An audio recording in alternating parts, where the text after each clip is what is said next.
Ralph, David, and Chris. Ralph, David, and Chris. Ralph, David, and Chris. Ralph, David, and Chris.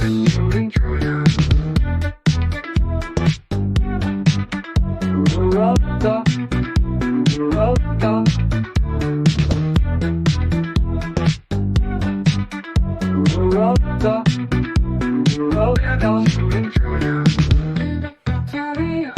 Flamenco, flamenco. Flamenco, flamenco. Flamenco, flamenco. Flamenco, flamenco. Flamenco, flamenco. Flamenco, flamenco. Flamenco, flamenco. Flamenco, flamenco. Ralph, David, and Chris. Ralph, David, and Chris. Ralph, David, and Chris. Ralph, David, and Chris. Ralph, David, and Chris. We're now live. We're live on Rumble. We're live on X. We're live on. We're alive. All the alphabet agencies, they can prove that we're live too. What's up, YouTubers? How's it going? Europe. Yo, welcome everyone. Greetings, America. Good morning. Or is it morning right now? Howdy do, Honolulu. I really want to do that. I kind of feel like I missed my calling because I could have been like morning news radio and just done like the really crap news, because people think news is bad because they only get home and look at the news, and it's like, oh, a monkey ate a person's face, this guy killed his baby, like all these horrible things, right? But like, have you ever seen the news they play while you're cleaning your house in the middle of the day? Like the good news, the gospel news. It's Really? It's like firemen getting cats out of trees, you know what I mean? It's like dogs following families home to new towns after they move. It's a different kind of news. Like, it's not the same news. Like, it's a sweeter news. I mean, it does exist. I'm not sure how prevalent that kind of news really is. I think I rarely heard something like this, but I know what you mean. Yeah, We should probably have a show about that. It's like Pleasantville happy news, just cats in trees. that would be maybe fun, or maybe not. It would probably be hard to do. Today, the news show is going to be very short. I had a really good day. I hope you did too. And aside from that, Not talk about the problems in the world. Oh, I'm just kidding. Actually, I have a list of really interesting problems in the world. No, there's more than that. There's solutions here too. This is Raf's page. Everybody, we're doing the Neuropa stream. The Neuropa stream has had some ups and downs. I find every episode to be a success. Google monetization doesn't always agree, but that's okay. We're working on it. I think that that's a good sign. That means that these are sometimes more heavy hitters. So if you're watching Neuropa, you're a lucky person of whatever gender. Raphael Comenci, Indeed. you got to go to Comenci.at. You know what I mean? This is Comenci.at, and then you can go to his. That's where the info's at. Yeah. Info's at Comenci.at. That's good.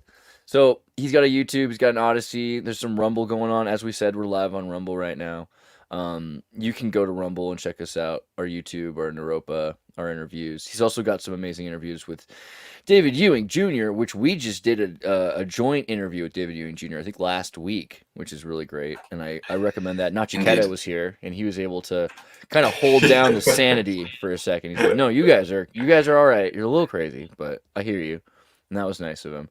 But from here, you can find the links to the show, Neuropa commence log, and then that's how Yeah, we're getting to the it 24 takes a slides. second to update on the front page because I think I feed it through RSS twice a day. But if you just click on log, then it's right there. So I love you, even right now. you nerd. Thank you for using RSS in 2024. You're my hero. Well, that, but also because I don't want to manually update my site all the time. Oh man, there was a RSS JSTOR. Is that the right one? Is that what we're talking about? Justin, Aaron whatever. Swartz first There was a result. really That's a good or a bad omen. I didn't mean to cry, but I literally just squirted a tear. I can't even help myself. It must be just early in the day. So, are hallucinations popping the AI bubble? The best GPUs for deep learning in 2023. Large language models, interference optimization of AMT GPUs. This has been something I read about it recently. And the LM studios discover, download, run your own local LMs. This is going to be an interesting Yeah. section right here. Also, Let's start. how's Epstein doing? You want to go through the list first?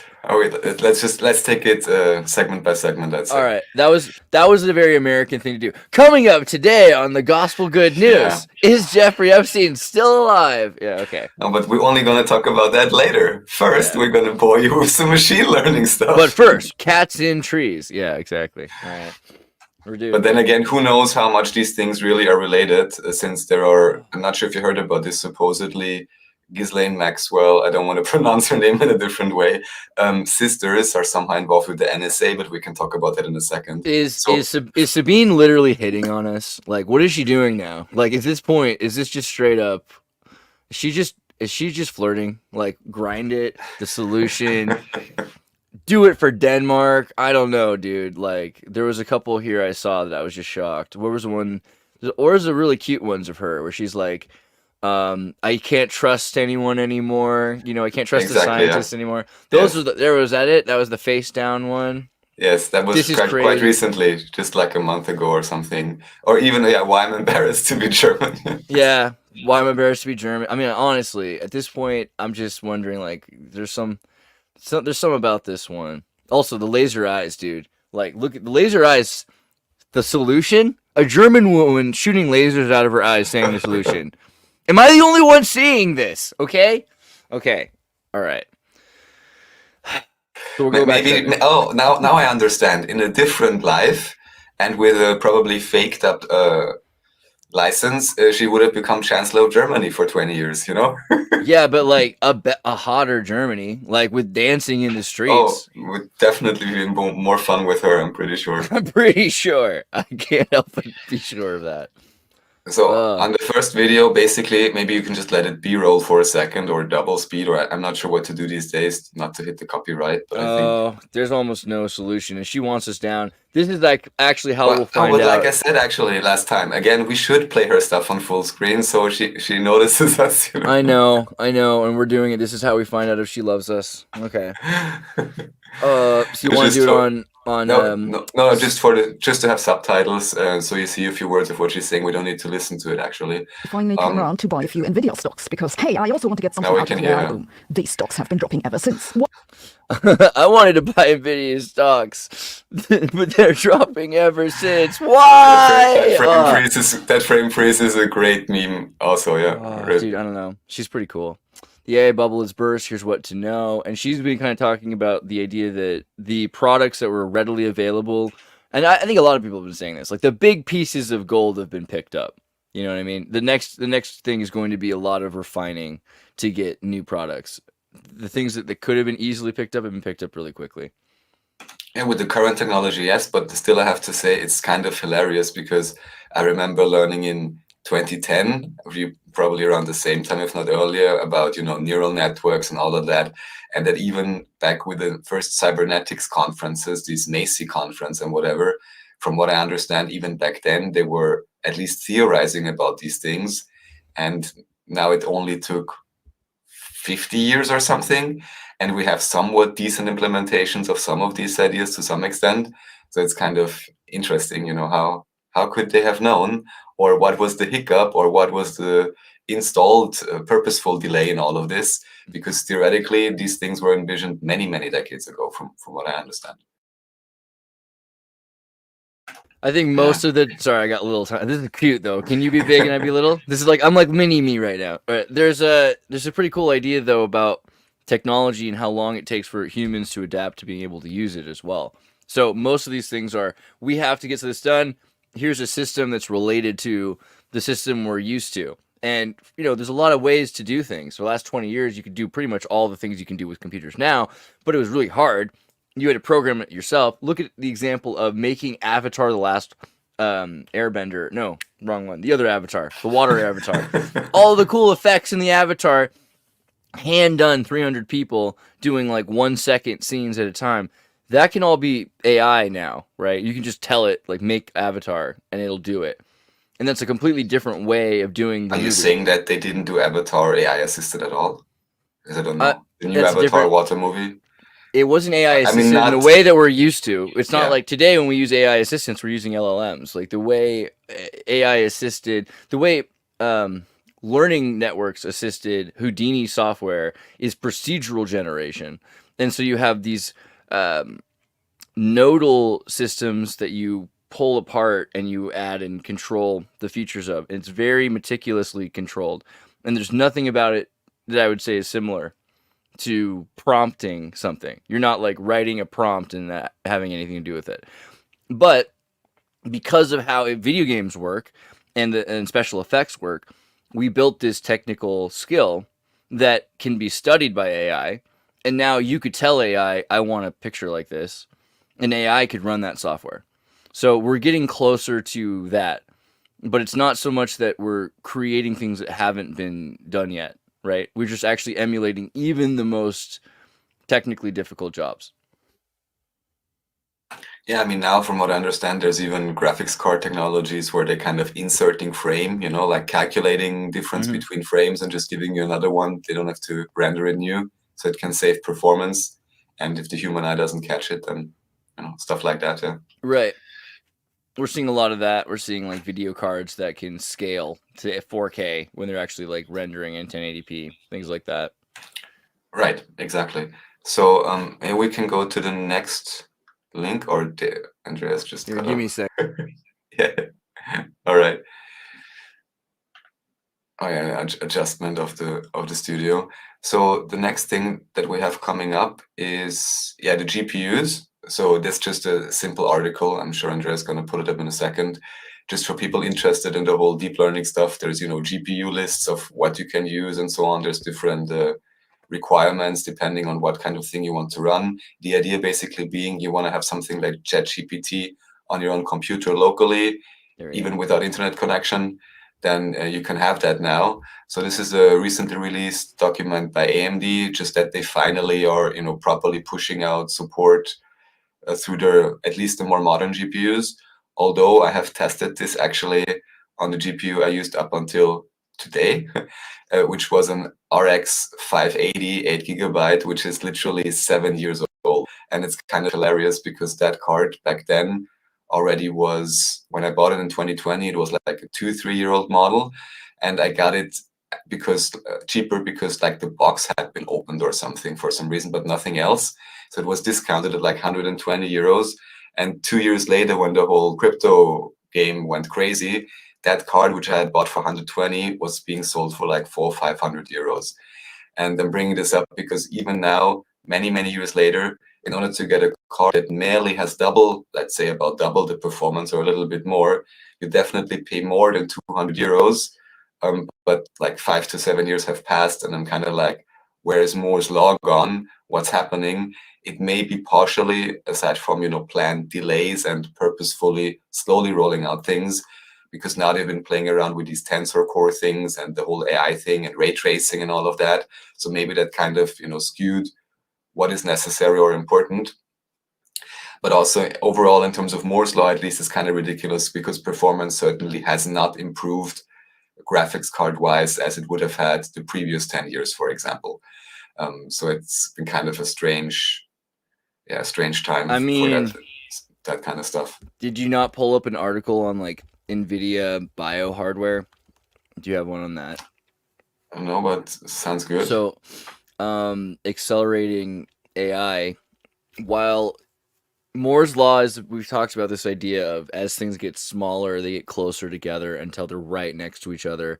And when they're right next to each other, it's almost impossible to have lanes like for your labyrinth, because they get so close they end up becoming one thing. And that, Yeah, we are at now least, at like 2 nanometers for chips for newest things. I think 4 to 2 nanometers. sort of. Well, arguably, there's more going on even at a lower level, but the 2 nanometer process. So you could see that because it's that close, things are actually starting to interact with each other. But they can predict that, and they can make AI systems that can renode, right? So that's another solution that they're finding. But all that's been going on for a long 3 time. more steps, and the whole CPU is gonna get a whole neural network unto itself. Right. Yeah, and that's what NVIDIA is doing. And so there's a lot of problems with Intel's methods of chip manufacturing, because they fray and they can't withstand that, and they can't really change, and they end up breaking down.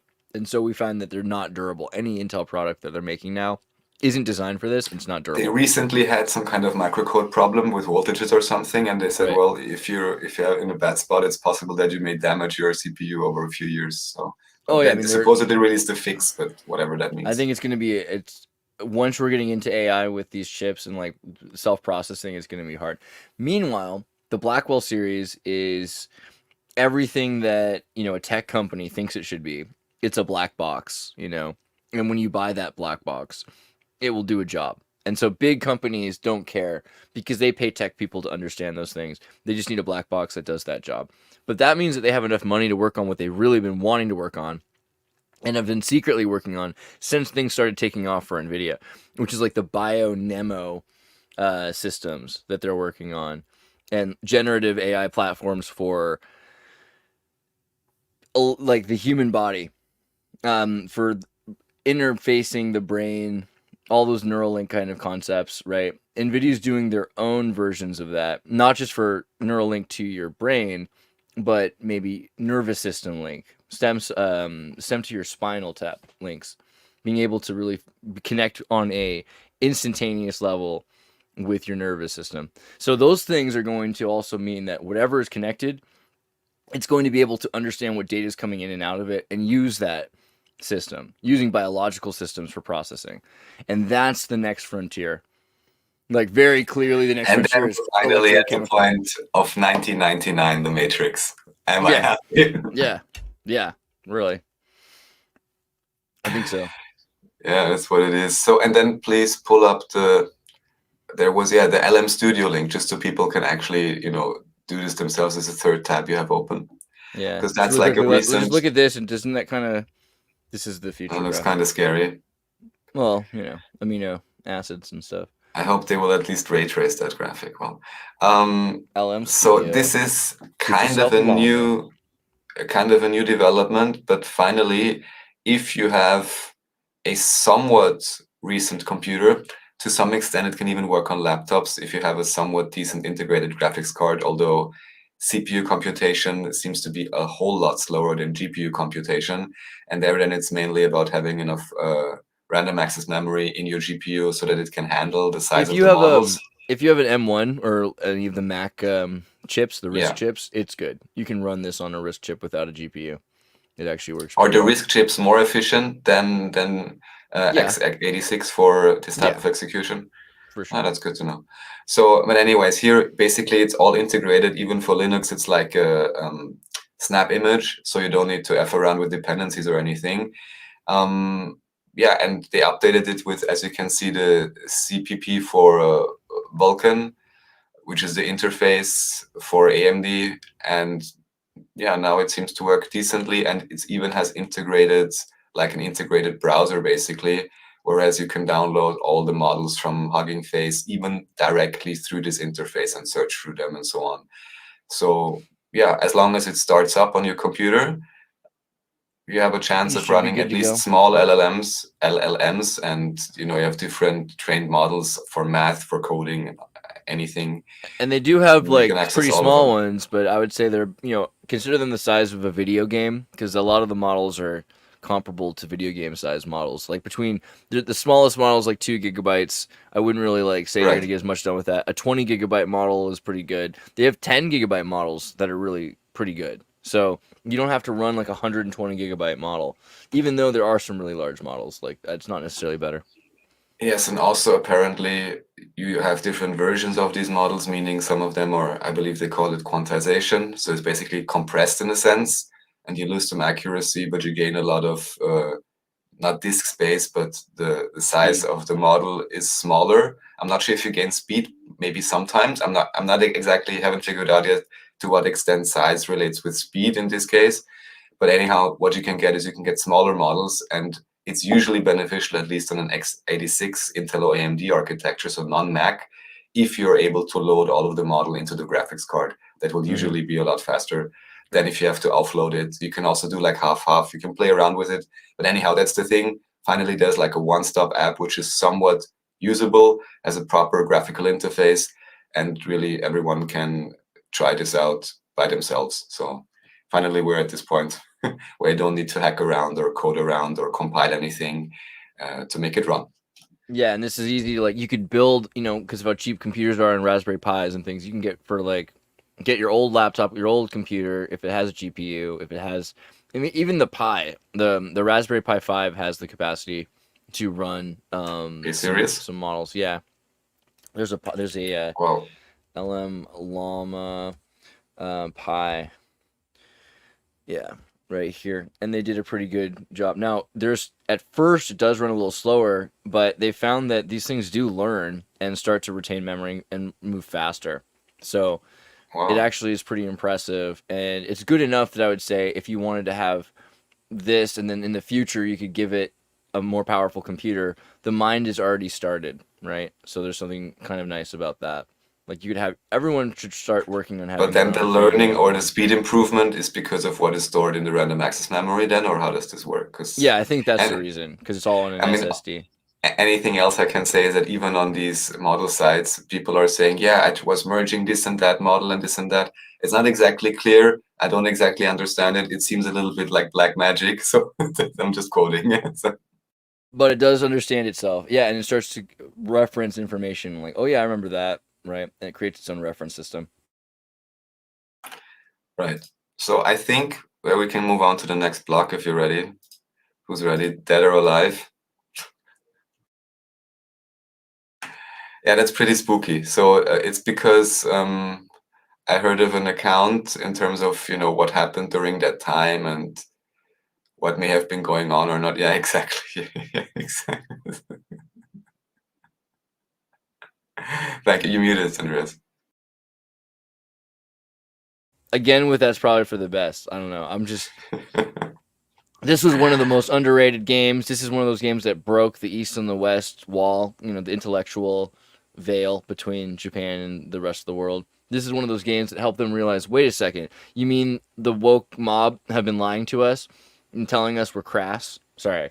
But that was only because maybe you just gave the explanation why, because you know, of course, I remember exactly. No these one's pictures from, upset that like, Dead or Alive. They're upset that the Dead or Alive characters are playing beach volleyball. So in other words, violence is fine with you. It's the sex that really gets you. You know what I mean? It's the purity. But this is like from 100 years ago, and maybe the wokeness or whatever is why they didn't keep doing these. Because I'm like, why is there not I believe in more of Japan. I believe in moderate search. I believe in Japan they do have. Don't they have more of these? I thought they just this? stopped releasing I them really in the have West. no idea. I feel like they stopped releasing them in the West. Like they realized really, they're like, all right, you know what? If the West is going to be like that, if they can't handle their liquor, you know, like we're not going to send it to them if they're going to be like that. You know, if you're not going to be cool, then you can't come to the party, West. That's kind of how I feel. And there's really the idea that someone hyper perverted and puritanical and sexually frustrated was like upset about Dead or Alive beach volleyball. Okay, back to Epstein. Sorry. I'm sorry. All right. So start at the beginning. Second tab. So we can build the suspense. Let's say. So here, no, the first one. Sorry, I said second, like absolute second, not relative second. Thank you. So anyhow, anybody who wants to read into this is from Corey's digs. I know, I don't even know now, him or her, from some other stuff, with like I just have in terms of, you know, positive remembrance in terms of doing good research. So this is about his ranch in New Mexico, and the question: how advanced is this place really, and what kind of stuff do they have? How insulated is it? How well protected is it? And also the other question, how many server farms are there below, or what is there really? This again also opens up the question, why apparently, if this is correct, have Ghislaine Maxwell's sisters been involved with the NSA or something like that? So that's also really, really strange. But the real thing then is, if you can just go on to the next tab, so people can just read through this if they're interested. So yeah, so here, computer rooms the size of houses. Here they claim to spy on victims, but or on guests, but who can believe that? For that you need like, you know, 2 of those Raspberry Pis you showed earlier. You can do all of that. There is no reason to have rooms of servers just for that, or it even says size of houses. So that's completely unrealistic. There must be a different purpose. And then you can go to the next one. This happened, I guess, briefly after his official death, I would say, or publicized death.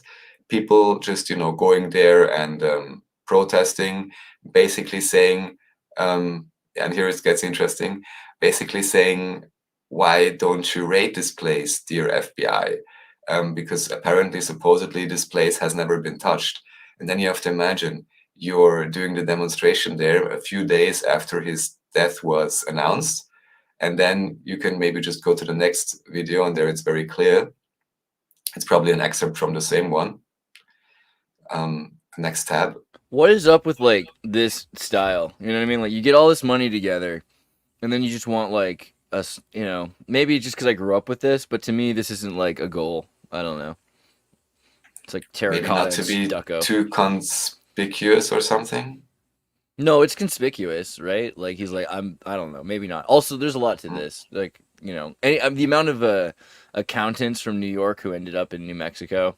I mean, I guess this is actually like a goal he probably heard from somebody else. You know, realistically, it's like when I retire, I'm gonna get down there where the breathing's easy. You know, I'm gonna have my own ranch. I'm not gonna live in an apartment. I'm gonna have a ranch. That could be the thing. It's a nice place, but then the real point is the next video, which is part of this demonstration. You can just let it play, basically. I'll just jump around a little bit. I'm a little concerned, but then just maybe show the last 20 seconds or something. Like right here. Because that's when here, and now just please play this. The driver filmed the video in the beautiful 4K drive of the red truck. Oh, and this guy looks kind of like a Epstein clone to you. Yes. I mean, kinda. like from the movie with Charlie Sheen, The Arrival. Yeah, like kind of a. But you know, it also could just be like that's like a lot of Jewish Mexicans, right? So maybe he's related in some way or something like that, because he doesn't look to me exactly the same. And I can't imagine him showing up with his window down if he was Epstein without sunglasses or something like that, right? Well, But a that clone, exactly depends on the back assumptions that are there, yeah. Or you just like, I don't even care, you know. You know, like Epstein was really into like cloning, but he was also into DNA right donations, and we talked about Jonathan. Oh, you maybe this guy is an expedited clone who's like 20 years younger but was aged up or something. But then Andreas, I'm sorry if you say that, who can guarantee that the one who died in the cell officially wasn't a clone as well? Well, that's the thing. So, you know, we talked a bit about this guy who's had 1,000 kids in Denmark and in Holland and Australia and all over the world. It's like tens of thousands of kids, like potentially around the world through super sperm donation, right? Like online and different groups. And at a certain point, you're going to have you're going to have a lot of other people, if you look in history, who've done things like this. And if you look at, for the people who've had the capacity to do that, Epstein, right? He was in power, and people before him were in power to, as doctors spread. I mean, there's been examples of doctors spreading their own sperm, pretending to be the donators and donating to thousands of kids, right? So, I think the idea of seeing, because so many people don't breed, the people that are really good at gaming the system are going to breed thousands of times. Because now the real question is, what if his plan already was in the second or third generation? You know, and that's scary. highly probable.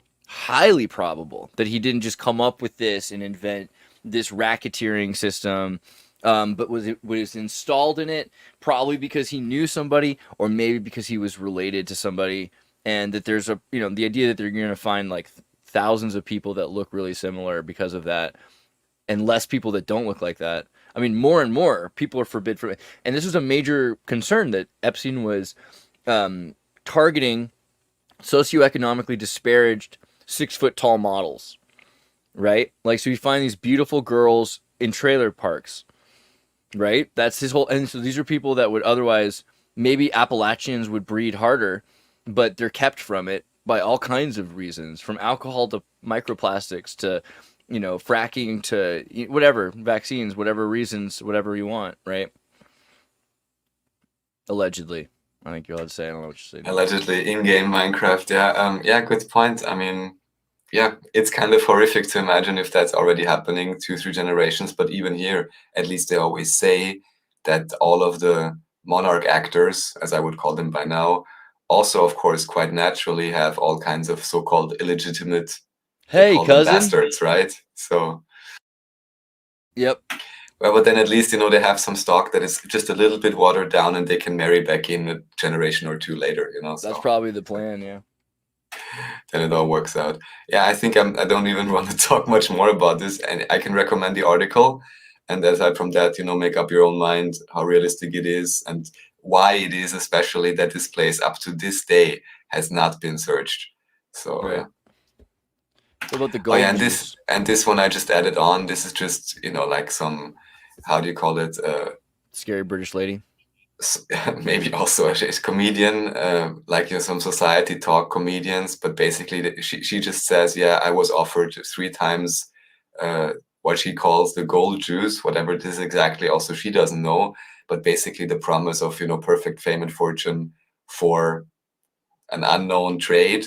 And then there's another story at the back end by somebody else who claims, also guess, I don't know, maybe somewhat of a celebrity, who says that, yeah, or one lady lived in her house. This is the guy telling the story, and she really wanted to be famous. And then some other guy came along and said, yeah, no worry, we can make you famous. We can turn you into anything. We can turn you into a singer, a dancer, whatever it is. Only thing you'd have to do is you'd have to sacrifice someone. And then he claims that this girl actually spoke, I mean, imagine that, with her mother, and her mother agreed and was like, yeah, sure, yeah, you can sacrifice. I'm like, how much do you have to love your child? But also, I'm not sure if that's the best teaching moment in terms of what kind of values you want to perpetuate into the future. Well, I feel like we are teaching people that it's normal to sacrifice people. I don't want to be like, I know that sounds weird because, like, I'm not like, I'm a weird enough guy. I'm a weird enough guy, but I'm not like the Christian right. Like, I'm pretty much like, get out there and have fun, like learn your lessons and forgive yourselves. But there's something to this culture, and we talked about this on Based AF, that if you think about it, I hate doing this, but if you think about it, a baby who's being sacrificed is a virgin who's never sinned, right? And so if you were going to sacrifice virgins who've never sinned before, in this economy, babies are the way to go. And so especially if they haven't been born yet, they haven't had the chance to sin yet, right? So what you have is like a never-ending supply of virgin, sinless sacrifices.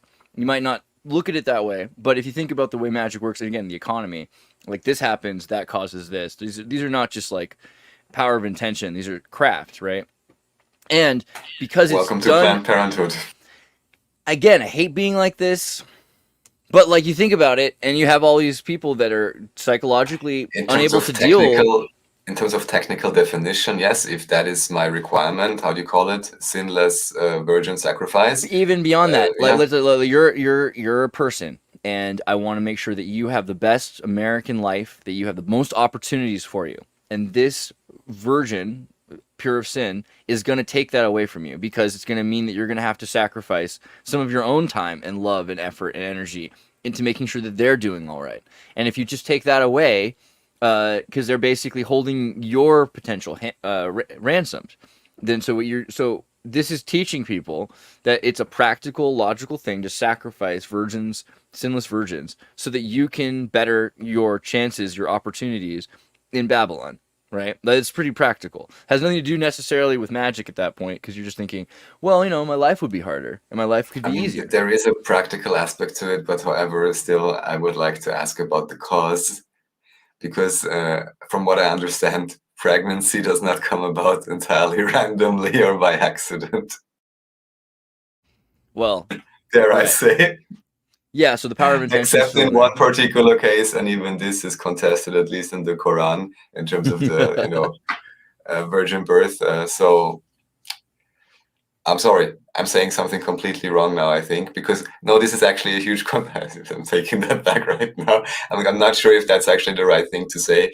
But anyhow, people can believe it if they want. Let me just put it like taking this. some self-responsibility in the creation myth is good. But I'm just saying, practically speaking, what it looks like people are doing right now is they're unable to. I mean, if you murdered somebody, you wouldn't be able to deal with it a lot of the time, unless you're kind of evil. So a lot of people, I would say, aren't as evil as we think they are. And so they psychologically can't handle it. And so they just suppress that idea. And the ways that you can do that is you can say, well, this is for all women. This is for the greater good, and the greater good you sacrifice for. Or this is not just for the greater good, but this is for my own better good. And that's what I see a lot is as an alternative to telling people, you're practicing magic. Like, this is like what is happening on a spiritual level. This is the esoteric explanation for the physical thing that you're going through. And then people would understand that too, to some extent. But a lot of people, it doesn't matter. They're just willing to be that short-sighted, right? And so if you don't think of it from a long-term scenario, right, like where you're in the middle of it, of people who've lived and died before you and will live and die until they die out after you. I mean, it is incredibly utilitarian on one point of view, but then again, yeah, like I said, there are steps to be taken before that and lifestyles and so on to be adopted, whereas then even the need or the idea to abort anyone would occur a lot less. Let's just put it mildly.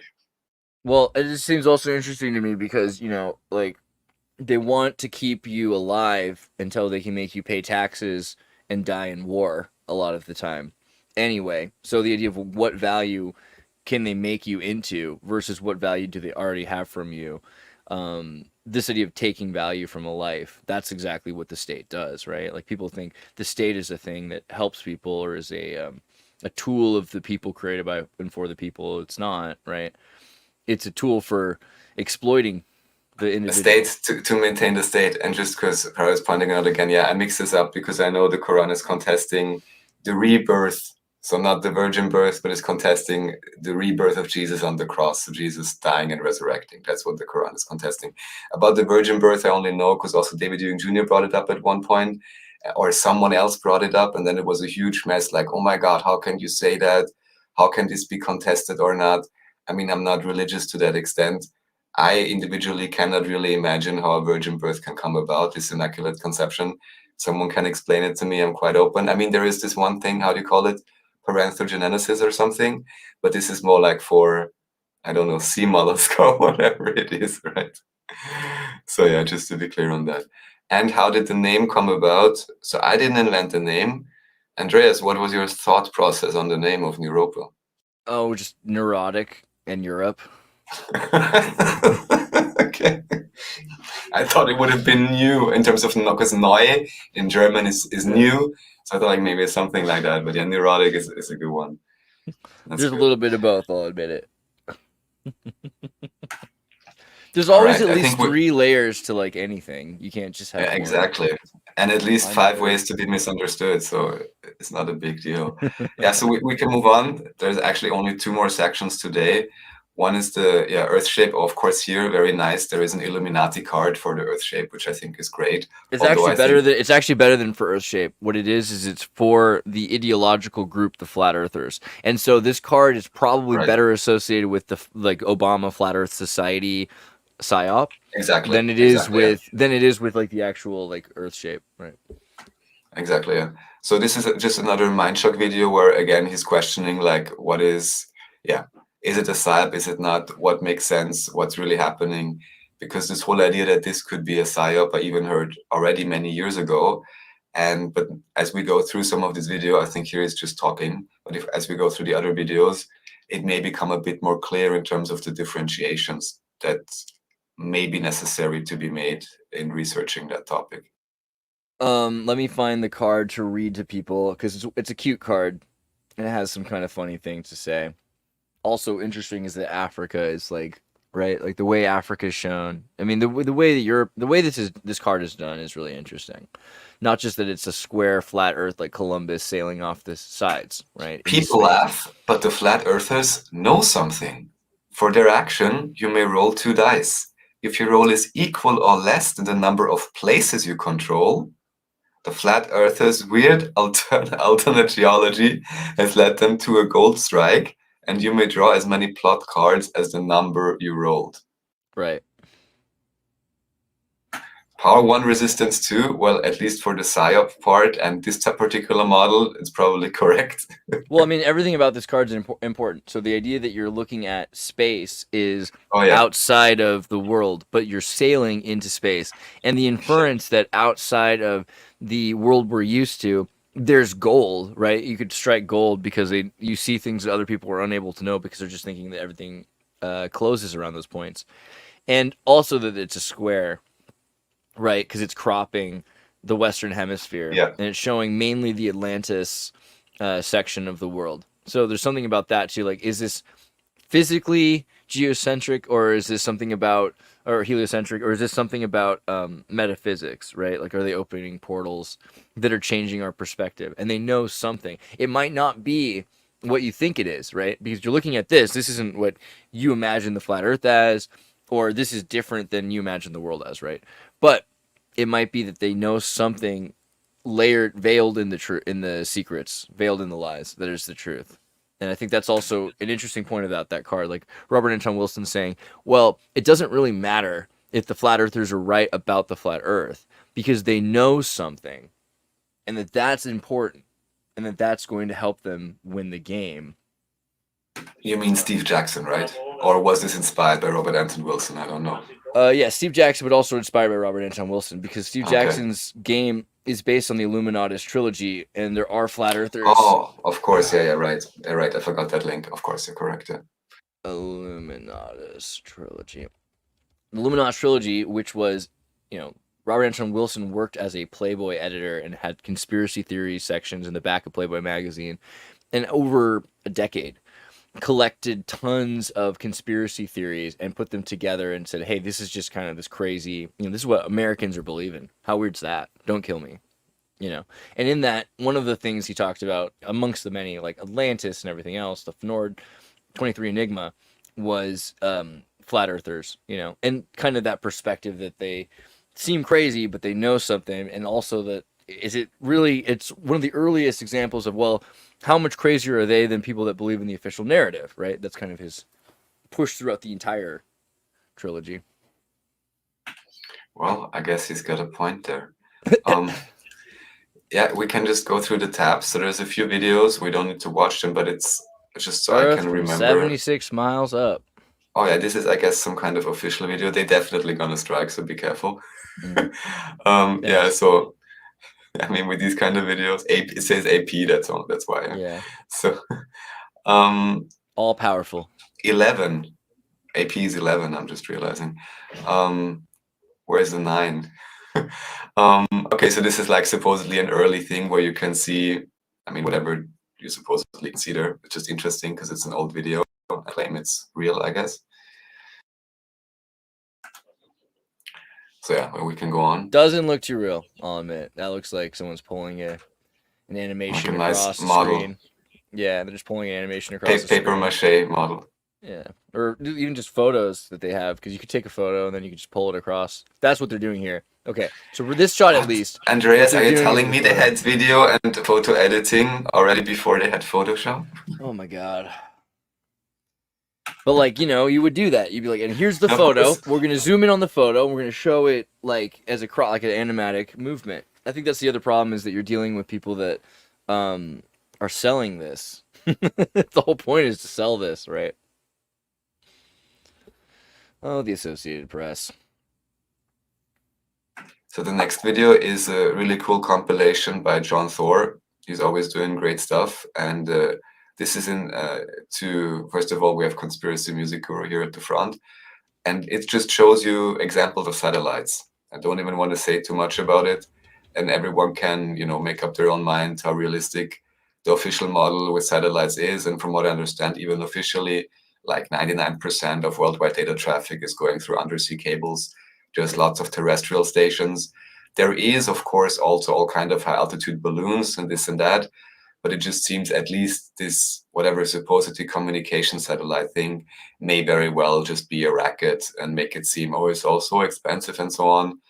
But then, yeah, it's questionable. Like, it's not a question whether there's things flying up in the sky. That's definitely possible. But the question is, how expensive are they really? How high do they really fly? And what are they really used for? You've got like computers that have radios in them, and then as you get up higher, you end up in an electrostatic tether, so you're not likely to come down. And it has nothing to do with like, even this is what I find interesting. Like, flat earthers should be the most easy with satellites. Satellites are the things that make the most sense. As long as they're in our atmosphere, they're not above, out in space, right? Like, they're in our atmosphere in the electrostatic tether. They could be held up there because of just the VLF band and thermosphere pushing energy back against it, right? So ionic breeze keeping it up there. That can be done. And I don't know, like, that's not to say that they aren't expensive, because even though this is just made out of expensive mylar, and a lot of these computer parts and everything, like, these guys get paid a lot of money to do this. And so, yeah, it's going to cost a lot of money to make like a singular if someone were to make a bong by hand, it would cost a lot. The idea that this is not mass manufactured is also what makes it more expensive. So as they're able to mass manufacture these parts, like, what is on a satellite, a CubeSat? It's a Arduino computer with a Raspberry Pi, with a radio, a solar panel. Sometimes they have but 3D here, printers. if you mention it like that, this is like a different level than having an, I don't know, industrial custom-made 1970s. Well, what does that mean? Like, what do you mean by that? Because what I'm meaning is the spare parts cost like a few $100, yeah, and then, okay, I'm alright with some overcharge, but from what I understand, the prices and so on are usually quite ridiculous. But I never bought a communication satellite, so yeah, military. Hold on, like, oh, come on, sat for sale, hacked. Okay, so military satellite for sale by hackers. Check out the video by Upper Echelon, good channel. It's doing interesting stuff. One of the interesting things he came across was just how they hack and sell satellites. Maxar is a pretty big company that sells like $10-20 million satellite projects. And it's a project, right? To build a satellite, install it with all the software, set it up so it's not easy to hack, make it so it can pick up signal, broadcast signal, have data that it's like recording, maybe add some sensors, like some cameras to it too, so it can take photographs. This is a $20 million project, but it's going to be a lot cheaper than having guys in a plane flying over Russia taking photos and developing them by hand. Because that's what they used to do. They used to actually have guys in a ship develop the photos, right? And then they started having robotic systems that could actually develop the film, and then they could drop the film, and they could pick up the film later. And this is definitely real. The idea of drones that fly over cities to take photographs and espionage, don't pretend that's not real, right? But at the same time, it's a lot of money to build those projects because they know that that's cheaper still than having NASA do it. NASA's not very capable, let alone efficient. So having let alone cost effective for anything. Let alone trustworthy, but all right. Yeah, so here you go. Let alone very good custodians of their own tapes. Anyone who hasn't seen it yet, bring it up again. Exertus McMoon tapes. My God. Heavily, I don't know if it lets me. I've tried this McMoon. Yeah, they don't want you to see that one. It's crazy. McMoon tapes. McMoon tapes, bro. They don't want you to see it. They don't like you. They don't want us to know. You got to go to my page and type McMoon. I might have to like re-share it. That's what we'll do right now. Yeah. Share. Create post. Don't let them hide the truth from You. Okay. All right, guys. Nice. Posted. Okay. So, but yeah, if you check out, how far back do I have to go? Yeah, the military satellite thing. There's like footage that they get from fisheye lenses, and it ends up looking curved. But these are flying over the Earth in your atmosphere. That's not very high up. I mean, it's pretty high up. It's higher than you can see with your naked eye, right? But it's not like in. It's not so Which brings high us up to that the it's next outside of Earth. question: how it is possible to see stars that are, or even the sun? Isn't it like, I don't know, some million miles away? I don't know what you want from me, bro. Here's No, I'm the Truman just Show. Flat asking Earthers are question. landing in front of normies in the Truman Show. Right? Yeah, that's another fun video to check out, because there seems to be quite a few of references to this idea. Of course, even just the fact that the guy is living in a dome and all Yeah. of that, and at some point I think even like a light bulb falls down, and then it's Satellite. like it says Sirius. No, a light bulb, and it says like marked Sirius 5 or whatever. It like so, there it was, 9. But it's like, but they call it a carriers, satellite. whatever. They say a satellite fell. Oh, really? Yeah. Really? In the radio, he hears a It's not a radio. star? Okay. The radio tells him that a satellite fell. That there was some satellite, like, or maybe it was like an airplane thing. But yeah, they tell him it was, and it says Sirius on it, which is like, okay, so the light is the star Sirius. Right. You know. Yeah. Pretty Yeah, good that's movie. definitely a fun movie to rewatch, especially to anyone interested in these They topics. live under a dome, you know? Yeah. Where can they come up with this stuff? Yes, doesn't mean that their model is correct, but at least maybe it gets you thinking. Now, or wondering. Scooby-Dooism is a. Oh yeah, so this is in a little bit, and I really don't. I'm not here to do that, let's say, but just pointing out there seems to be some individuals that are quite popular in terms of researching the topic, and it may be, how should I say, that maybe they don't have exactly the best discernment, and that's one video about that, but you can go on to the next, because I think there's 2 or 3 videos related to this. Don't want to dwell on it too much. Okay, Antarctica Occulted, another John Thor documentary that's just focusing on Antarctica. Interesting to check out. But maybe go to the next, so then I can point out what I mean. Dude, that fuel pipe better chill out. Well, should be chill, no? Never mind. Rorschach tests. Yeah. Flat Earth. Debate. So right. So this is basically just an old video. Why is it interesting? Because one of the popular models is the A.E. Gleason's map, which is also used in an app. And here it seems that I'm not, well enough educated on this, but here it seems that some people pointed out that this model is not exactly correct. But up to this day, many individuals are using that model or maybe promoting it in one way or another.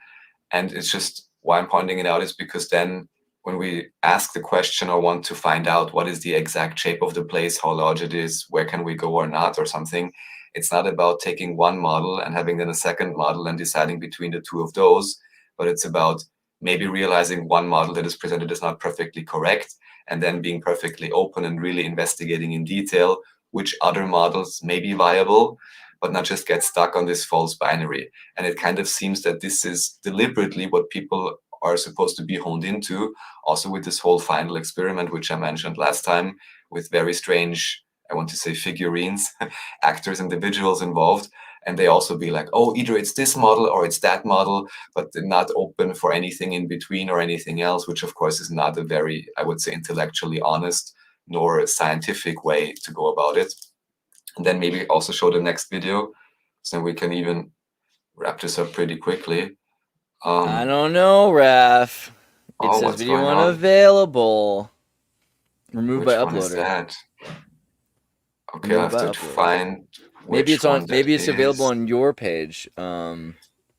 I'll send you the link you sent me. Here's no, I can tell you why, because that was a video. Okay, but by uploader, that was a video by Witsit Gets It, and he was talking with an interesting guy called Brother Nathaniel. If you ever heard about him.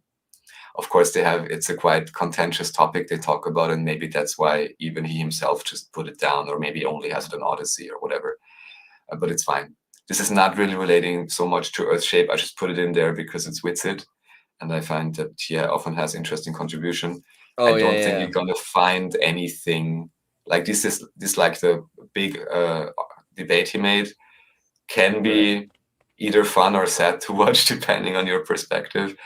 Here I wanted just to bring up that he has also some interesting guests, even though I don't necessarily agree with their stances, because here then, of course, basically they talk about, Brother Nathaniel likes to talk about the Jews, but then, as we learned also through David Ewing Jr. and through other research, it may even be here that something that is historically attributed to a group called Jews does not necessarily have a lot to do with what we would call Jews today. And then, of course, all the things can get mixed up and muddied up very quickly.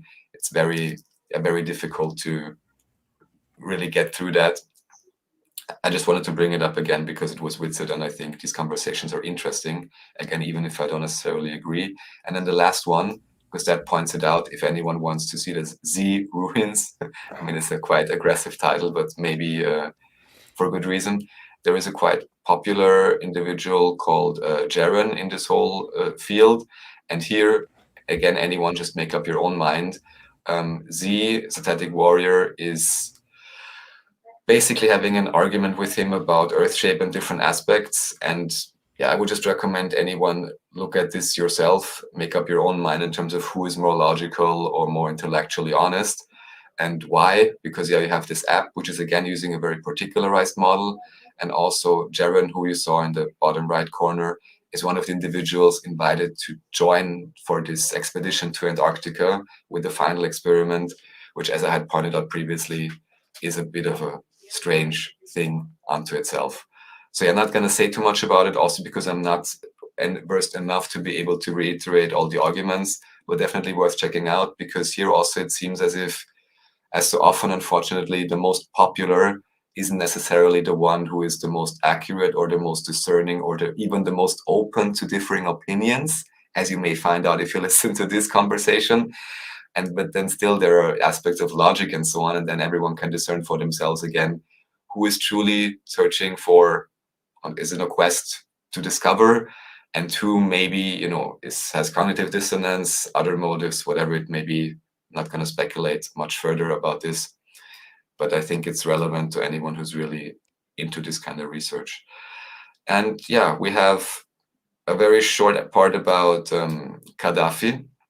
This is a video by Divergent, which is a really cool research channel about all kinds of things. Here, unfortunately, there's not really proof. I'm not sure if you ever went deeper into this, as to what extent Libya really was ruled differently during the so-called, Arab Socialists Republic, or Jamiria, or however they call it.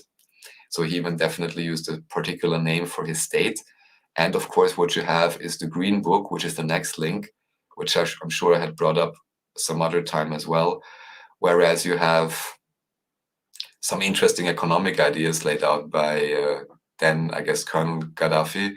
And also a friend recently contacted me and pointed out that in his mind, at least, interestingly, the story of Exodus, which I know much too little about, he says for him, at least, it reminded him of this whole Libya, Gaddafi and Green Book story, because, and I'm only relaying what he said because I'm not claiming to have a grips on that story at all, but he claims that there is one part in the story, I guess, where Moses or someone is talking with someone, God knows with these stories, but the main point being that some kind of leader telling the flock or the people, well, you need to become more self-responsible. And ultimately, for me, in terms of power dynamics and new world order, old world order, whatever, this is always what it comes back to what extent are people even able, and especially also willing, to truly actively take their life into their own hands, be self-responsible, and not relegate anything and everything to professors, doctors, politicians, I want to say tax advisors, because we can see where this has led us. So, and that's, I think, always what it comes back to what extent can a system or an ideology further true self-responsibility, and to what extent does it just further dependence on a state or on a system. And anyone who wants a fictionalized account of that, just again, I can recommend Dune, and maybe the Dune series, because one of the main points of that whole series is this idea of systems theory and control and centralization, and how a truly stable system and can be created, and how civilization can be guaranteed to exist for a long time, most likely not through over centralization, but actually by distribution of power, distribution of skills, of abilities and possibilities, obviously is a more stable system than if you have central nodes of dependence. And then we have a few tertiary links. Yeah. I guess Well, let me pull up different stuff. This is an interesting place. Is this in Texas? Wichita Falls in Texas? Is that the location of this? So the swastika on the walls of the Wichita Falls theater building, right? I think it's in Texas. I believe this is called Hamilton Building. And yeah, it's just curious also because, I mean, it looks pretty new, or at least as if someone really took good care to restore it. Nice town, clean looking, bricks everywhere. Yep. Bricks. I wonder which percentage hemoglobin is inside of those. It is interesting. In between the broken cross, you've got these circle crosses, these kind of Celtic cross. Oh yeah. Like kind of like the and even on the top you have a yin and yang. I mean, this almost looks, I mean, it's a yin and yang, or it's a symbol of the old symbol of Technocracy Incorporated, or the Technical Alliance actually also was a yin and yang, but it's yellow red and black white. and yellow. But this one is white and green on the top. Oh, okay. On the top. I see what you're talking about. There's a white and green one, yeah. Right. But then the rest of it's like blue, red, and yellow, essentially, or is that white? Is this white or is it yellow? I'd say it's white, but or maybe it's yellow. I'm not sure, honestly. This is like one of those dresses, isn't it? You can't even tell. Swastika symbol seen in unusual places around the world in these pictures. Itty bitty one right there. Where's this at? This is in Derby Street in Bolton. So this is just an article I found while researching. I didn't even look through it yet, but I thought like maybe it's kind of funny because anyone who hasn't picked up on it yet, what we have learned through David Hume Jr., even though everyone can look it up online, is that the Arabic ornamental Kufic variant of the name of the Prophet Muhammad, or maybe the principle of Muhammad, actually looks like a swastika. And that may explain to some extent why the symbol is found all around the place, even well before the 1930s. German builders who fitted a supposedly random set of bricks into the ground for new shopping precinct claimed it was an accident, when several of them ended up forming a swastika. Use of the Nazi symbol is illegal in Germany and can result in jail sentence. So when the shoppers at the new precinct in the historic northwestern German town of Goslar in Lower Saxony spotted the swastika made of bricks, they instantly called the police. God. I mean, if this story is even true, bricks. Weak people. Weak. I can't even handle it. Help! There are bricks on the ground. Some of them are pink. And I think the issue, I mean, I don't know, I have to look at the law, but I'm not exactly sure how exactly it is defined. I mean, I'm pretty sure usually it's in the context of political... If you don't tell, then you're enabling it. Yeah, you have to, everyone has to call it. No. I think usually it's usually in the context of political agitation, but still, of course, some people then go crazy because of some bricks. This one's clearly not an accident, we can admit. What's this? I like this one. My dad showed me this one. I remember 1993 or something like that. He's like, look, this happened. They grew this giant forest in Germany. But the dude was like, they did this in the 30s or something, right? Like this happened before the war, I believe. Or I could be wrong about that. But the point is, it was a beautiful forest. They find out that someone grew a swastika of trees in it. Rather than just cut down some of those trees or like grow some other, like cut down some of the edges of it so that they could kind of make it into a circle, or, you could remove some trees and make this not a swastika really quickly. They have to tear all the trees out because all of these trees represent the swastika. And so they're all evil. And I was just thinking like, but they're just trees. And I think that was kind of the point of this story, right? It's like they're just trees and we're going to cut them all. And these trees had to get cut down. Kind of a sad thing, All that it reminds me of is at least a supposed story that they also had a lot to do with environmentalism, and then maybe it's a double strike. Yeah. Well, I'm not sure we could scroll through more of those. I'm not sure if there's more interesting ones. I do like these ones. Once we get to the U.S. San Diego Naval Office, this is one of my favorites. It's been a while. I was like, it's not even Denver. Okay, too bad. No, this is in San Diego. I've actually been here. When This is was from the that built? Do 90s you too, know? right? 70s or 90s? No, 60s. 67. Yeah, 67. So actually, that makes perfect sense. In 1967, when the CIA and the military were doing When Vedic all the paper-clipped Kundalini guy yoga, had properly settled in, then they were like, now we're gonna for building. but not just that, there's a practicality No, to yeah. it, of course. Oh, You're going to invert the symbol and make it a loving symbol, probably. I think that's kind of like what, if someone did this, they probably yeah, were what thinking better they could place to do invert it. that than a naval base? I mean, it's The same perfect time that sense, this is right? happening, you've got people inverting the death rune to make the peace sign, right? And this is well, hold on. Is that I should say No life way. rune. No, I'm sorry. They're inverting the wrong one, at least according to the story. Yeah. Is that not the version of the story? Okay, so the peace sign is literally an upside down life rune, right? That's the Yeah, Germanic exactly. life rune. Exactly. So Or they're it's a just death doing rune. well. The So death it's the rune, question. the death rune is when you invert the life rune. You right? Yeah, well, but look up life rune. Okay, life rune. Yeah, the algis is just one way or the other. Yeah, but they show it in both ways. Okay, well, that's great. That's of course, I didn't even know that, but that's of course great. And they just claim that in one version it's up, the other version is down. That's No, I mean amazing. that's what tarot and everything is that you have an inversion of the meaning. It's kind of interesting that that's inferred in the old world. We know this. We know this when we look at a tarot card upside down, it's inverted, right? We know this when we look at a rune Right. upside down, it's inverted. So that's a cool way of doing it, really.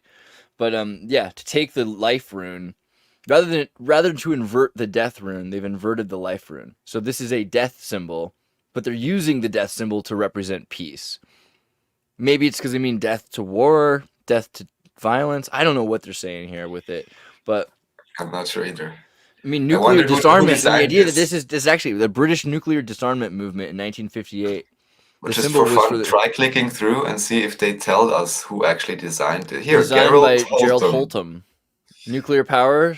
No Oh, thanks. that's the other I've great. seen It's I've the seen most this popular sticker in freaking Germany. I've seen okay, cool. Because this sticker, I've seen this all over Santa Cruz, and I thought it was kind of a Really? rare flex. But we have No, these no, no. stickers because In we have no Germany, nuclear zone. for a Yeah. time it was very popular, and in Austria, I Oh, guess look at also this because stupid looking guy. Yeah. there is no power plant in Austria. So in Austria, this was a huge thing, which also, strangely enough, basically gave rise to the Green Party in Austria. That was like their start when they prevented the construction of I should know the name. There is one nuclear power plant which they built in Austria, and they were basically ready to open it. I think it was even under a socialist government, What the and hell then is they this just though? quit. Holtham was a conscientious objector in World War II. How the hell are you a conscientious objector in World War II in England? You know what I mean? Like how is that even a thing? How are they letting that be a thing in World War II? That seems kind of nuts to me. That this guy got away with that and then ended up working for the Ministry of Education. He was a traitor. I don't know. I'm not like a big war guy, but that the military was like technically, yeah, no, that's cool. We'll use him for way more important things than cannon fodder.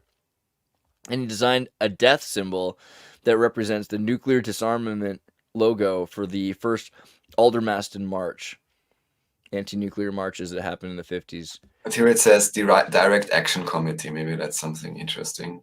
Non-violent direct action to obtain the total renunciation of nuclear war and its weapons. Well, but nuclear war and its weapons is a different thing than nuclear power.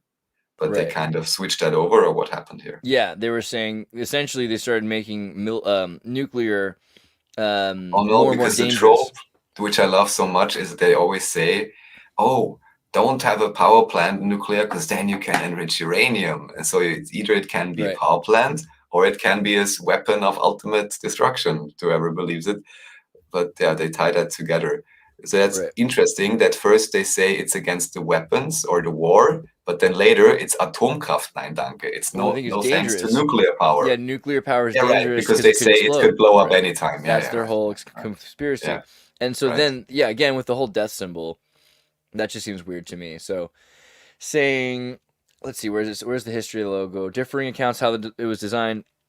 According to the CND, Holton had been invited by the DAC to design artwork for the Aldermaston March. He showed his preliminary sketches to the DAC meeting in 1958.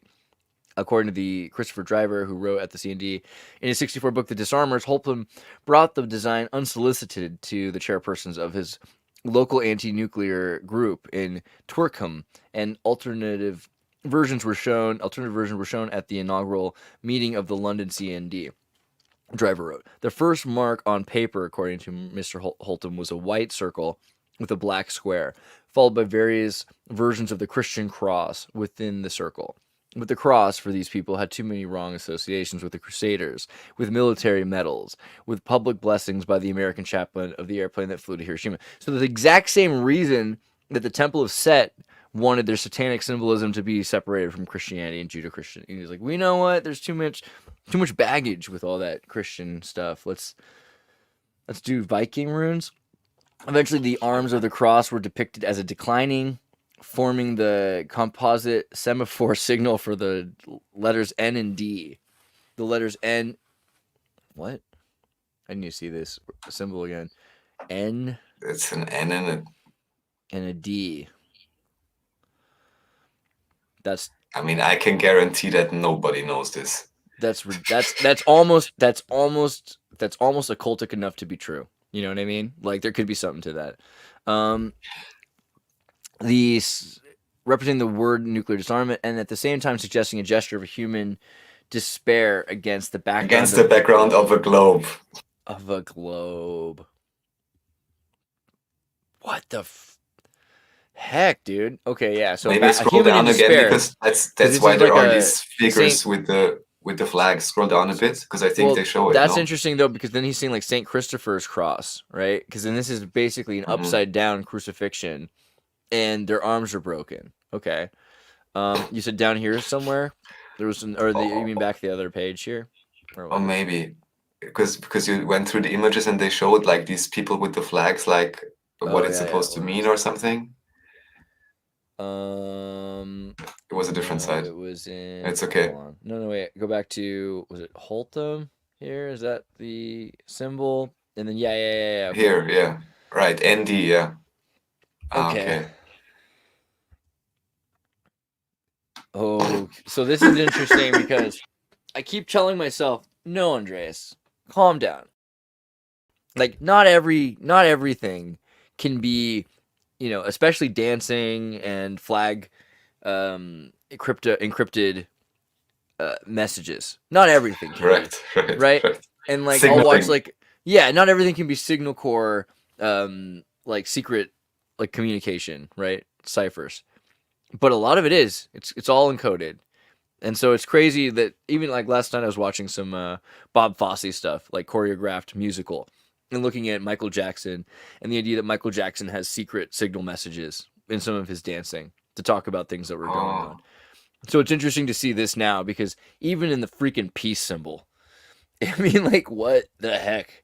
And I could well imagine them using like chaos magic. That's how you do sigils. One of the ways is, I just wanted to pull this up because somebody was asking, is this like is it, what kind of symbol is it? So this is Muhammad's name written 3 times. 1, 2, 3, 4. 4 times.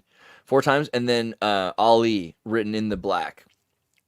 So this is a spiral of Muhammad's name and then Ali as well in between. So it's like this inversion gestalt between Muhammad and I think it's his cousin Ali, right? What even always tripped me up, and I never understood why wasn't there this like world famous boxer called Muhammad Ali?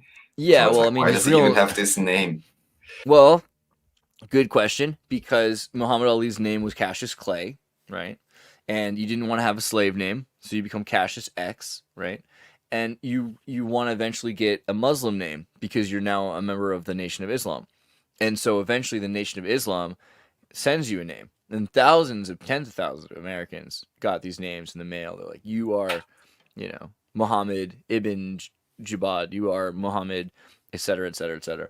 And he got Muhammad Ali, which is like both prophets. So it's peace be upon him. So it was a very big award. And I think that Muhammad Ali is probably one of the greatest American heroes. Such a great PR investment for the Nation of Islam back then. I can't imagine. Have you seen the movie with Will Smith playing Muhammad Ali?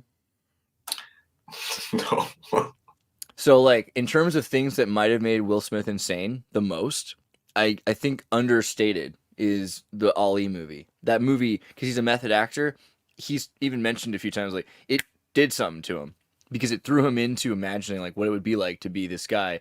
And Muhammad Ali was always a major hero of mine. I don't know, I'm not like into boxing that much, but if you watch him, hear him talking, see what he goes through. Muhammad Ali started out as a kid who had his bike stolen from him, and he was too little to get his bike back. And so he started training so he could go beat up the kids who stole his bike, right? And this is the beginning of the thing. And Muhammad Ali, I'm glad you brought this up, because I've been thinking about this too. Like George Carlin, like his the bit that he did that destroyed his career, where he went from having, you know, shaved hair, shaved face, wearing a suit, to growing his hair out and being a weirdo and going to college campuses because he couldn't be on TV for a while. It was all because he talked to the Shriners about Muhammad Ali. He was saying, because Muhammad Ali was being drafted, right? For a few years, Muhammad Ali wasn't able to do his job because they wanted to draft him. And it's a weird job because Muhammad Ali's job is to beat people up, right? Like, this is his job. He beats people up. And the United States government said, we want you to kill people. And Muhammad Ali said, I don't want to kill people. I just want to beat them up. And the government, they got kind of sore about that. And they're like, well, if you don't kill people, we won't let you beat people up. Right? That's amazing, yeah. I don't know. Not so much for being peaceful. Probably a good reason why I had the name, you know. Definitely better have a bloodied nose than have anyone dying. What can I tell you? Dude. Kind of base guy though, honestly. Gotta watch that. You gotta watch every even if you don't like boxing, a thriller in the Manila with the gorilla. A thriller in the Manila with the gorilla. It's like a real. You gotta see it. It's like a real thing. Yeah. No, he had a thriller in the Manila with the gorilla.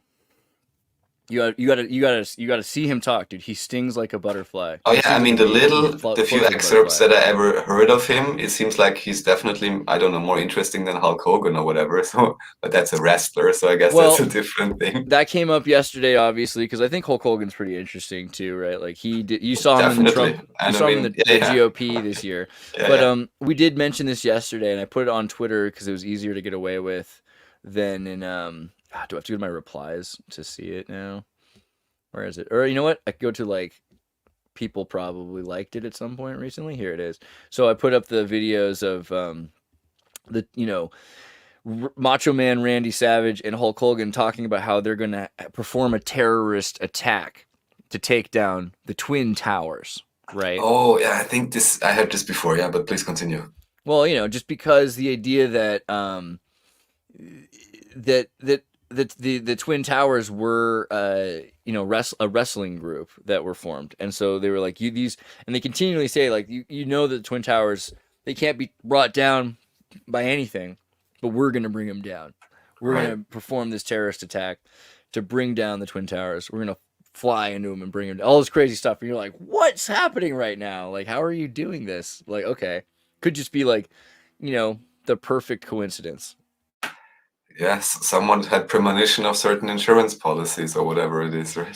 But yeah, I just want to say lastly about Muhammad Ali that he was greatly silenced by the Nation of Islam organization, much like Malcolm X was, and so it only did them good up until then. A huge conspiracy in terms of what really happened with the first teacher or preacher of the Nation of Islam? Because I only know that the one who's popular and running it now wasn't back then, and I just heard there's all kind of stories and rumors, but I'm not deep enough into it. But so I would not be surprised, let's say, if somebody was too based to be too popular, let's say. I mean, I don't know, like, literally how I'm supposed to feel about... So, Wallace Fard Muhammad was really cool. I think Wallace Fard Muhammad was a really interesting person and should be studied more. The original guy. The original guy before Elijah Muhammad, peace be upon him. Elijah Muhammad was the... okay. There was even someone before. I didn't even know that. Okay. Right. So but Elijah Muhammad, peace be upon him, is the guy who ran the 20th century from 1930s beyond 1950s into the 1970s. And I don't know exactly when Elijah Muhammad died, but Elijah Muhammad is no longer, obviously, in charge. He's been seceded twice now. Louis Farrakhan came after Warith Deen Muhammad.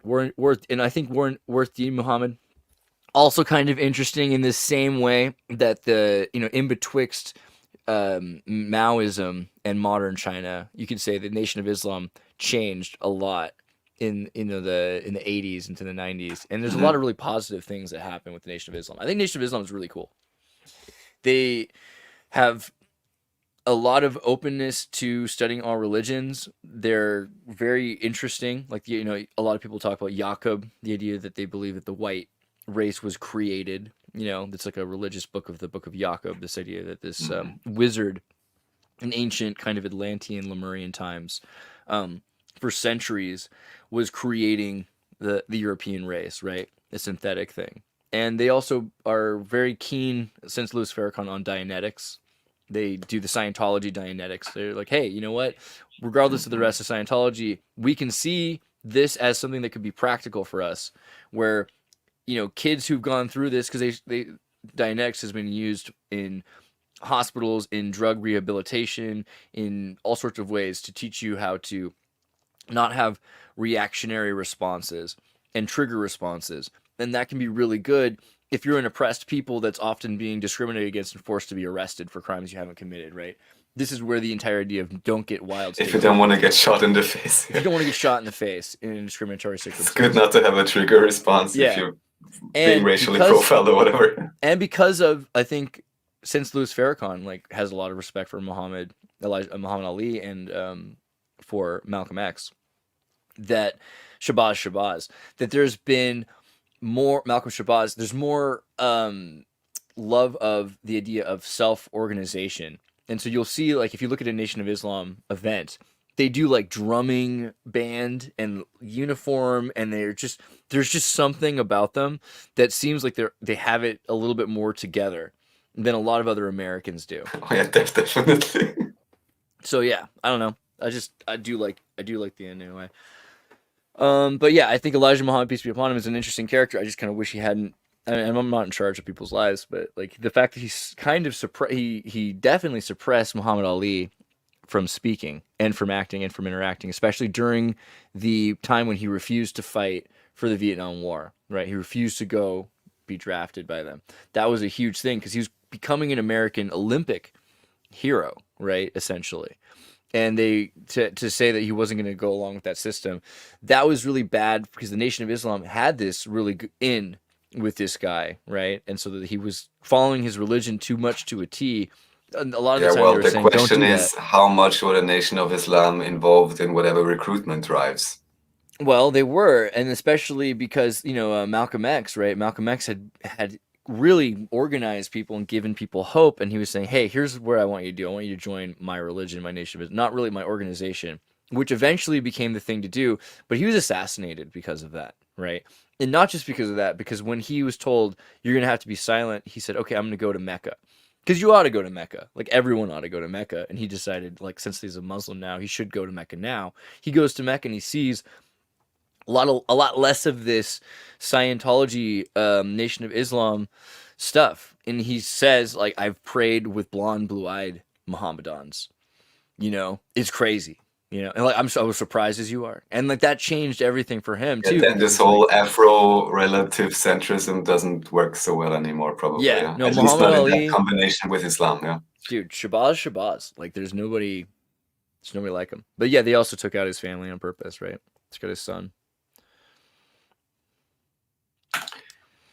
Oh boy. There's not a lot of white kids that probably care as much about Nation of Islam, but you oughta, because they care a lot about making the world a better place. You know what I mean? I feel like that's the thing. A lot of people think that because they're a what do you call that? A ethno-religion that occurs, right? That there's no room for working together or something like that. And I think that's really not the way it works. But do you know, is there a limit? Like with my skin color, can I join the Nation of Islam or you? Or is that a literal racial ban? I don't, so there's not, I wouldn't quite go as far as to say it's a racial ban, but kind of the idea is it's not really for you. It's not to your benefit to join that organization as much as to ally. And this is where the original concepts of alliances came from. And today we use ally in this pejorative sense. But, you know, the enemy of my enemy is my friend, right? And so very clearly, Malcolm X is my friend. That's just all there is to it. Point well taken. Malcolm! El Haj Malik El Shabazz. What a king. All right, well, his story is a lie agreed upon, and the sun helps us prove it. By Crow So 777. We love Crow 77 here. Crow 777 radio. I think it's an older episode. I was referenced this. I'll have to listen to all of it properly, but it's a cool one because there they talk about Anatoly Fomenko and new chronology, basically. So anyone is interested in that topic, you can check out Crow 777 radio. Can Synth Tracks, can you make a music video for this? Is this St. Christopher? What am I looking at here? Who is this? Is it St. Christopher? St. Andreas? Is that St. Andreas? It is, isn't it? Who's got the X cross? I forget. It better be St. Andreas with the X cross. We all know it is. We all know it is. Okay. So we went St. Andreas on a submarine. Come on, this is clearly about me, right? Tell me about this. Certainly. No, they just talk about Fomenko. That's the whole thing. And it's just always good to have more perspectives on Fomenko or someone, you know, giving their own ideas and St. Andrew. It is St. Andrew with the X cross. Yeah, dude. I knew it. Come on, this is literally me. This is like, I'm gonna just be flattered that I saw this. And Synth Tracks, if you want to make a little music sequence for this part right here, I will share that everywhere. Boom. I went down to the crossroads. But yeah, what is this? Just mainly about the Fomenko chronology? Yes. They just talk about that and encoded. Just, you know, explain their perspective on it. And I think it's always great to have different people, you know, just give their own view. And they talk about the Scaligerian timeline. Yes. Andreas on the... It better be better than the Yellow Submarine. X, you call it Marine X or something. Space X-boat. Marine, I want to like, say. Instead of a U-boat, it's an X-boat. Space Marine submarine. Instead of an Unterboat, it's an Exoboat. It's an Uber boat. It has to be an Uber boat. But it's beyond Uber. It's like a meta boat. Sponsored by X Church. All right. There's only, I think, 2-3 more to go through. So yeah, one is just this article. Everyone's upset about churches right now. All the people I know are like, oh man, European cathedrals are becoming mosques or museums. They're getting burned down, sold, all this other stuff. I don't think that people all are in on the temples as radio frequency receivers thing. And so I think that might be part of the reason they're so worried about it.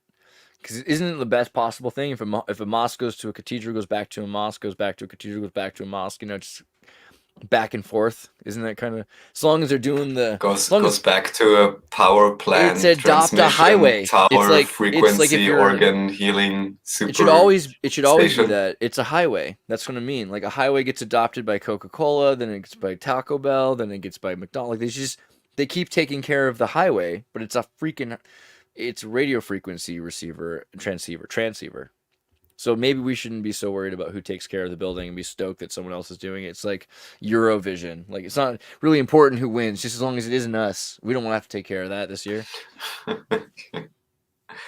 Pretty much. So I have to read through this again, but this is a common trope, and I just found it interesting. There's a quite long thread here. So it's maybe worth checking out at some point. And this actually relates to something else. So you can just click through the next 2 links, and then the last one is the last thing I want to talk a little bit more about. Here, just a cool video about all these kind of creatures, which are scary, but some of them have been repeatedly reported. Even recently, are these puka? Oh, well, even recently I heard a report of something that looked like this not Hopkins goblin, but Hopkinsville goblin or something. It was also featured in this video. And just overall, there appear to be too many reports, even of like Sasquatch type and so on. And I'm not saying I have any idea who or what these things really are. They're clearly pukas. But it seems we all know. Often there are too many accounts from too many places. Clearly, it's a puka.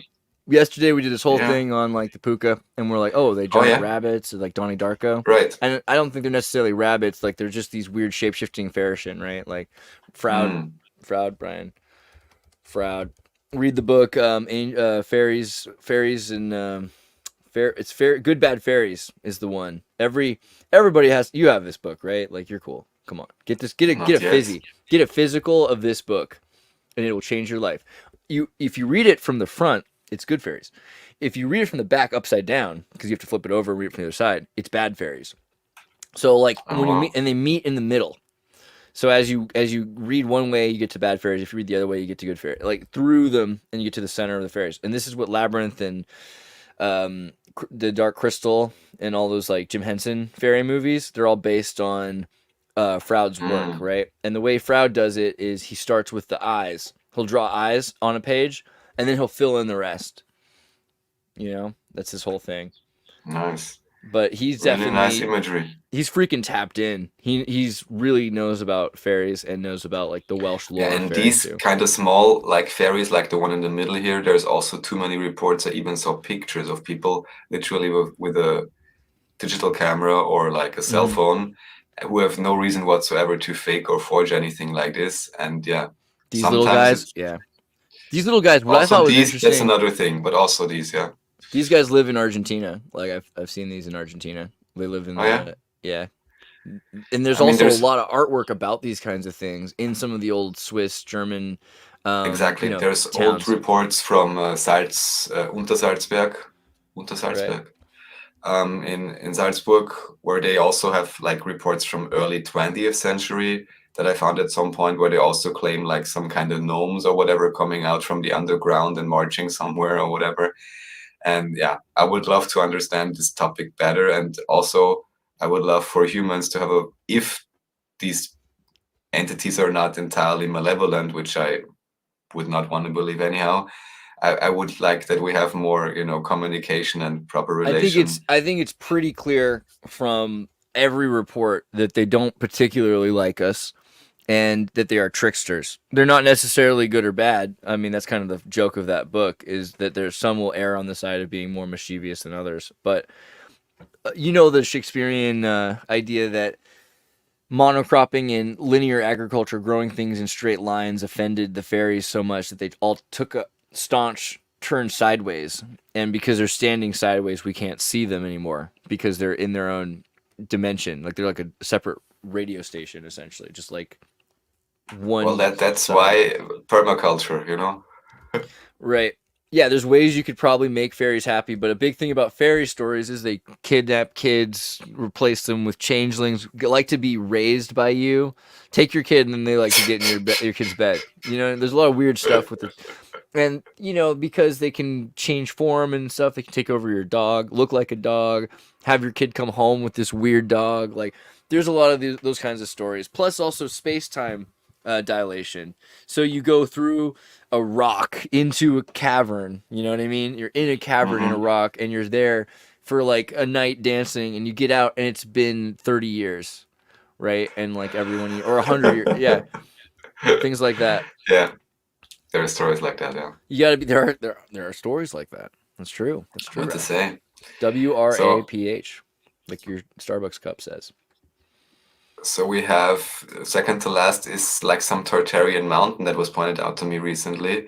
But as I'm just realizing, this is in a language that I have no clue about whatsoever. What And language is does this?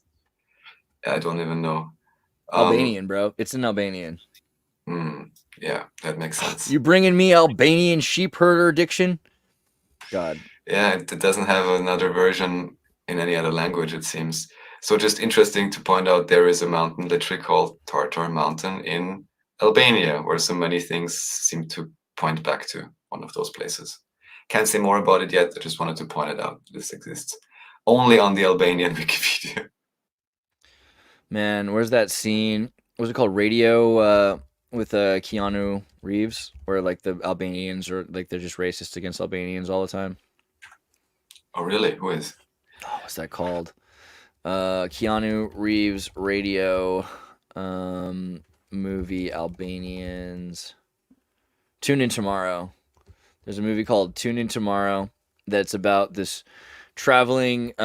Peter Falk is a traveling radio writer, and they're burning down the town because they're so sick of the radio show. It's causing chaos. So he, laughing, climbs out the window and runs off to the next town. And he gets in the next town and he starts making a radio show for that town, and then that town goes insane, right? And they all start killing each other essentially. And one of the things he does is he seeds his radio dramas along with commercialism and propaganda and Tavistock mind control with racism for Albanians. And they're all confused why. They're like, why? Why are you upset about the Albanians? And he's like, well, why not the Albanians? We need to have somebody to make fun of. And they're like, yeah, but like, you know, the mayor's wife's family is Albanian. Like all these and they're just the whole show. He's like, I'd rather be an Albanian sheep herder than go out with her. You know, like I'd move to Albania before I, you know, let them get away with that. Like all this, like, God, there's just like this dirt. It's like he was like a dirty, sex crazed Albanian that was attacking the town. Like in every aspect of it just leads to like further Albanian defamation, essentially. And it's Tartar Mountain. All right, Albania has many beautiful places to discover. This mountain in Tartar is a mountain in Albania, located in the southern part of the country. The roof of the mountain in Tartar is 1952 meters above sea level. The terrain of the mountain Tartar is mostly mountainous. Okay, so there's a Tartar mountain in Albania. Okay. Is there pictures?